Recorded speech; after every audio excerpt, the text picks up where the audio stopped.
¿Qué tal? Yo soy César de los Especialistas y estoy de citas de los viernes para Cisterna del Sol y hablaremos de los momentos estelares de una novela que es su parteaguas dentro de la literatura de horror. Me refiero a El horror de Dunwich de Howard Philip Lovecraft. Lovecraft, desde luego, uno de los grandes pilares de la literatura de horror, introduce el concepto del horror cósmico, este terror que viene del espacio al encuentro con los seres humanos, que además está alimentado por nuestros más profundos terrores, nuestro temor ante el origen, ante lo desconocido, aquella bruma de los tiempos del cual hemos salido y que no sabemos exactamente ni precisamente qué es lo que significa para nosotros, ni cómo estamos compuestos, ni cuál es nuestro destino. Este encuentro con fuerzas potentes mucho más allá de la realidad terrena es lo que da potencia y da sentido a la literatura de Lovecraft. Dice en El horror de Dunwich Howard Philip Lovecraft: en el suelo, encima de un fétido charco de líquido purulento, entre amarillento y verdoso y de una viscosidad bituminosa, medio recostado yacía un ser casi, de casi 9 pies de altura, al que el perro había desgarrado toda la ropa y algunos trozos de la piel. Aún no había muerto, se retorcía en medio de silenciosos espasmos, al tiempo que su pecho jadeaba al abominable compás de los estridentes chirridos de las chotacabras que, expectantes, oteaban desde fuera de la sala. Esparcidos por toda la estancia podían verse tronos de piel del zapato y jirones de ropa, y junto a la ventana se veía una mochila de lona vacía que debió arrojar allí aquel gigantesco ser. Junto al pupitre central había un revólver en el suelo, con un cartucho percutido, pero sin pólvora, que posteriormente serviría para explicar por qué no había sido disparado. No obstante, aquel ser que yacía en el suelo eclipsó un momento cualquier otra imagen que pudiera ver en la estancia. Sería harto trillado y no del todo cierto decir que ninguna pluma humana podía describirlo, pero ya sería menos erróneo decir que no podía visualizarse gráficamente por nadie cuyas ideas acerca de la fisonomía y el perfil en general estuviesen demasiado apagadas a las formas de vida existentes en nuestro planeta y a las 3 dimensiones conocidas. No cabía duda de que en parte se trataba de una criatura humana, con manos y cabeza de hombre y un tanto rostro chotuno y sin mentón que llevaba el inconfundible sello de los Wedley. Pero el torno, las extremidades inferiores, tenían una forma tetarológicamente monstruosa. Solo gracias a una holgada indumentaria pudo aquel ser andar sobre la tierra sin ser molestado o erradicado de su superficie. Estos vacíos de aquello de lo indefinido le dan una fuerza a Lovecraft que es difícil de igualar.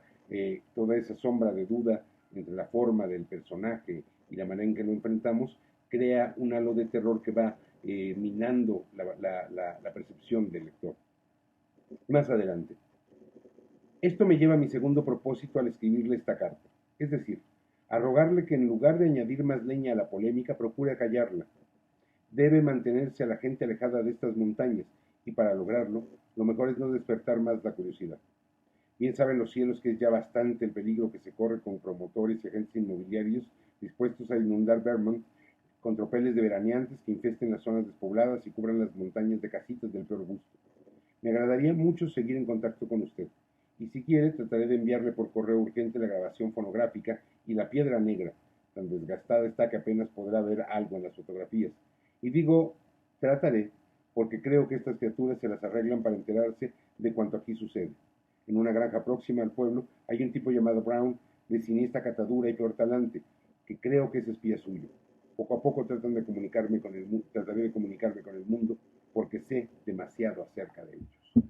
Y el mismo misterio va haciéndonos sentir que todo es posible, que todo se rige por estas fuerzas oscuras que están manifestándose y que hacen colusión con algunos seres humanos.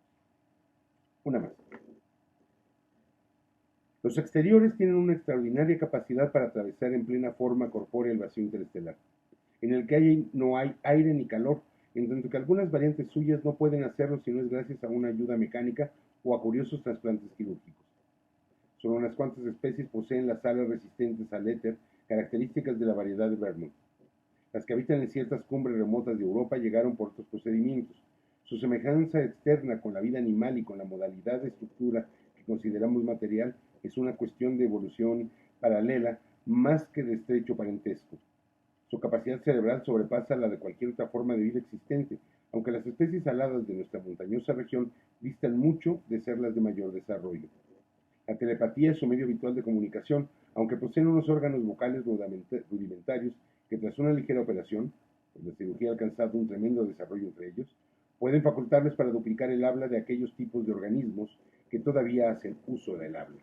Es decir, nos pone frente a la frontera, en frente de una frontera del físico y, como siempre, la idea del ser humano falible, débil, que debe enfrentar fuerzas que no conoce.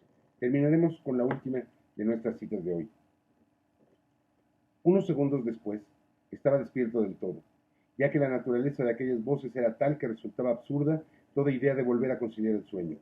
El tono de las voces era de lo más variopinto, y nadie que hubiera escuchado aquella endiablada grabación fonográfica podría albergar la menor duda acerca de al menos dos de ellas. Por muy horrible que fuese la idea, comprendí que me encontraba bajo el mismo techo que unos desconocidos seres procedentes de los espacios abismales, pues aquellas dos voces eran, sin ningún género de duda, los diabólicos susurros que utilizan los seres exteriores cuando se comunican con los hombres. Las dos voces eran completamente distintas, diferían en timbre, acento e intensidad, pero ambas se caracterizaban por el mismo tono estremecedor. Yo soy César Benedicto Callejas, esto es las citas de los viernes para Cisterna de Sol, y no lo olvide, el próximo día 18 de noviembre comenzamos nuestro curso Una mirada al abismo, literatura de horror, donde hablaremos no solo de Lovecraft, sino de las últimas tendencias, del origen de la literatura de terror. No lo dude, acompáñenme. Muchas gracias.